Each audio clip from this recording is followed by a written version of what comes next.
आंगणेवाडी यात्रेसाठी प्रशासन सज्ज झालंय। एसटी प्रशासनाकडून 100 पेक्षा जास्त विशेष गाड्या सोडण्यात आल्यात। कणकवली, देवगड, सावंतवाडी, कुडाळ या ठिकाणावरून सुद्धा एसटीच्या जादा फेऱ्या सोडलेल्या आहेत। आंगणेवाडीसाठी येणाऱ्या भाविकांना रेल्वेच्या सुद्धा विशेष ट्रेन सोडल्या गेलेल्या आहेत। कुठल्याही प्रकारची अनुचित घटना यात्रेदरम्यान होऊ नये म्हणून काळजी घेतली जाते। भाविकांना चांगल्या वातावरणामध्ये, सुरक्षित वातावरणामध्ये भराडी देवीचं दर्शन घेता यावं यासाठी पोलिसांकडून ही विशेष खबरदारी घेतली जाते। आंगणेवाडी यात्रा ही सर्वात महत्त्वाची यात्रा असते। कोकणामध्ये ही सर्वात महत्त्वाची नवसाला पावणारी आणि हाकेला धावणारी अशी या देवीची प्रचिती आहे। याच पद्धतीने या आंगणेवाडीचे जे जत्रेचं नियोजन असते ते येथील नियोजन मंडळाचे अध्यक्ष आहेत आपल्यासोबत। काय सांगाल, कसं नियोजन असतं या जत्रेचं एकंदरीत? नियोजन म्हणजे आमचं पहिल्यापासूनच सगळं म्हणजे आमचं एक मंडळ आहे आणि प्लस ग्रामस्थ आणि आंगणे परिवार हे सगळं मिळून एकत्र बसून आम्ही या सगळ्या गोष्टीचा विचार विनिमय करतो। हे नियोजन जे आहे ते गेले 6 महिने त्याचं पहिलं नियोजन पूर्ण होते।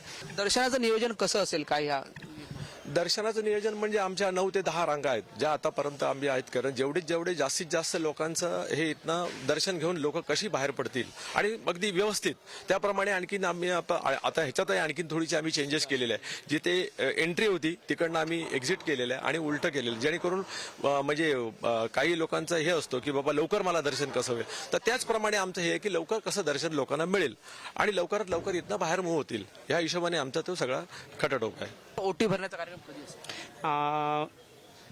22 तारीखला आपली जत्रा आहे। 21 तारीखच्या रात्री साधारण 12च्या नंतर म्हणजे 22 तारीख उजाडल्यानंतर पूजा वगैरे विधी, आमचे धार्मिक विधी आटोपून साधारण 3 वाजता आमचं हे दर्शन सुरू होईल। 22 तारीखला पहाटे 3 वाजता ते अगदी बरोबर त्या दिवशी 22 तारीखला रात्री 10 वाजेपर्यंत ओटी भरण्याचा कार्यक्रम चालेल।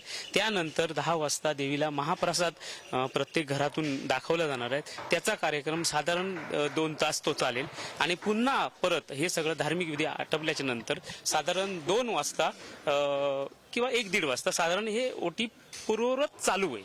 कॅमेरामॅन अमेश सुर्वेसह उमेश बुचडे, पुढारी न्यूज, सिंधुदुर्ग।